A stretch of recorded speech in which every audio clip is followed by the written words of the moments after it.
Hello and welcome friends to our latest knowledge capsule on section 194S of Income Tax Act. This section was inserted by Finance Act 2022 and it is going to be effective from 1st of July 2022.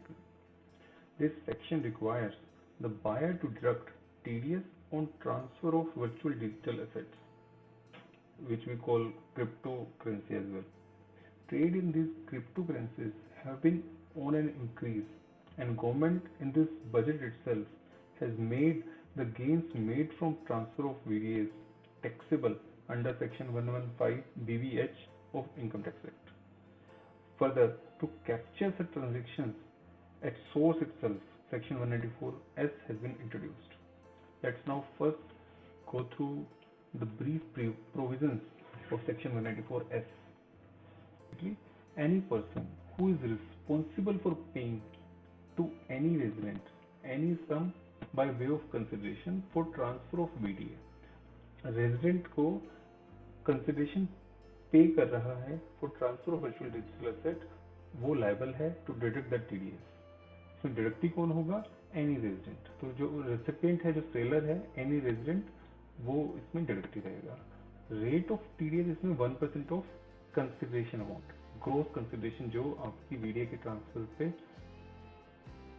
पे हो रही है, वो इसके ऊपर 1% के हिसाब से टीडीएस डिडक्ट होगा. इसके अंदर दो थ्रेशोल्ड लिमिट्स हैं.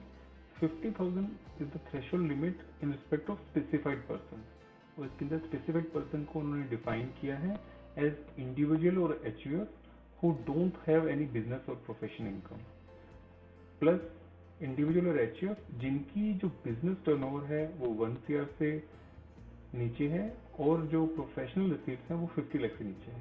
इन केसेस में जो कंसिडरेशन की लिमिट है, जो थ्रेशोल्ड लिमिट है, वो 50,000 पर फाइनेंशियल ईयर रहेगी.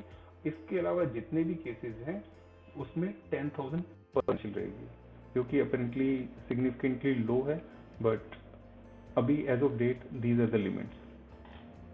इसमें टाइमिंग ऑफ डिडक्शन क्या रहेगा? That is very important. Timing of deduction रहेगा at the time of credit of such sum to the account of the seller और the time of payment whichever is earlier. Generally सारे TDS के sections में इस type की ही language है. तो at the time of credit in the account और the payment whichever happens earlier, उस पॉइंट पे टीडीएस की रिक्वायरमेंट आती है. तो इसमें काफ़ी सारे डाउट्स आ रहे थे, क्योंकि जो क्रिप्टो का जो एक्सचेंज है, it is through exchange as well and directly as well. तो कौन टीडीएस काटेगा? ब्रोकर के थ्रू है तो उस केस में क्या होगा? इन सबको क्लियर करने के लिए सीबीडीटी ने एक सर्कुलर इशू किया, सर्कुलर नंबर 13/2022. इसमें इन सब चीज़ों को क्लैरिफाई किया है. Now let's go through the provisions which have been given by the CBDT in these guidelines.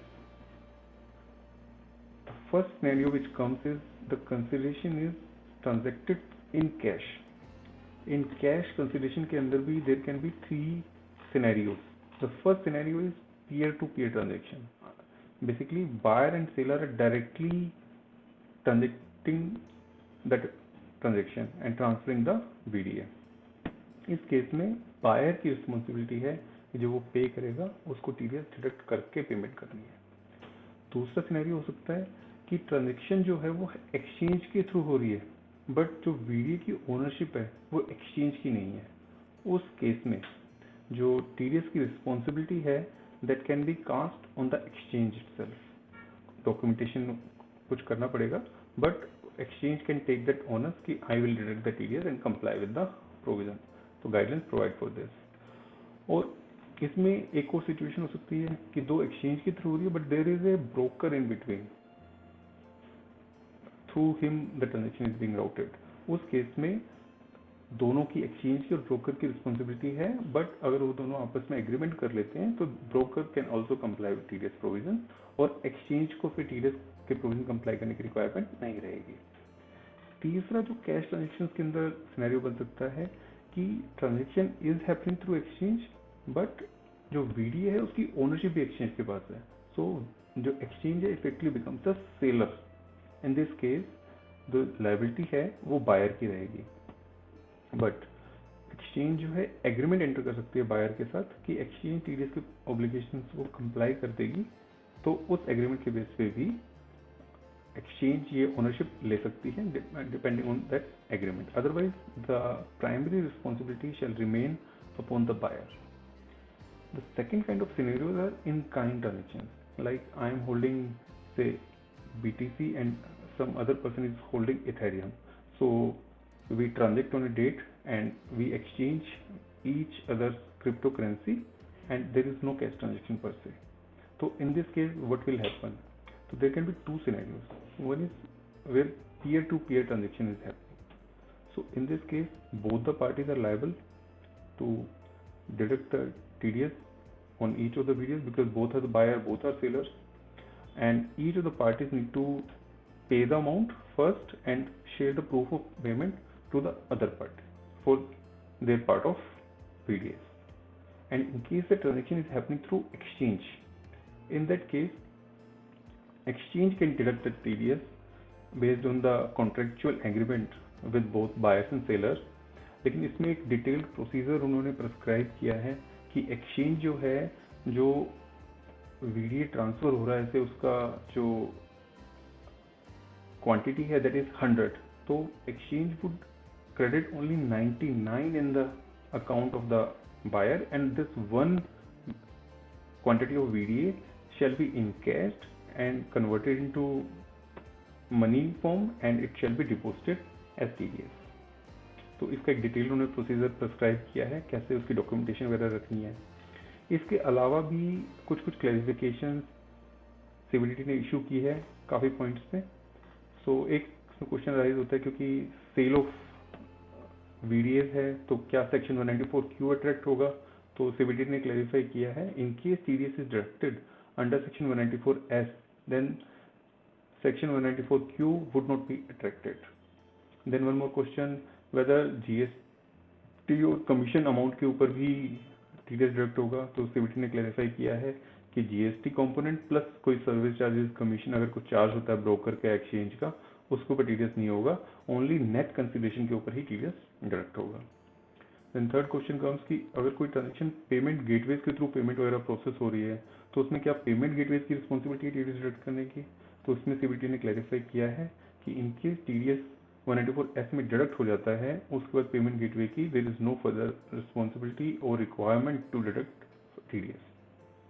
फिर क्वेश्चन आता है कि ये प्रोविजन जो है it is made applicable from 1 July 2022, और 1 अप्रैल से लेकर 30 जून तक अगर ट्रांजेक्शन हुए हैं फॉर ट्रांसफर ऑफ VDS, उनकी क्या ट्रीटमेंट रहेगी.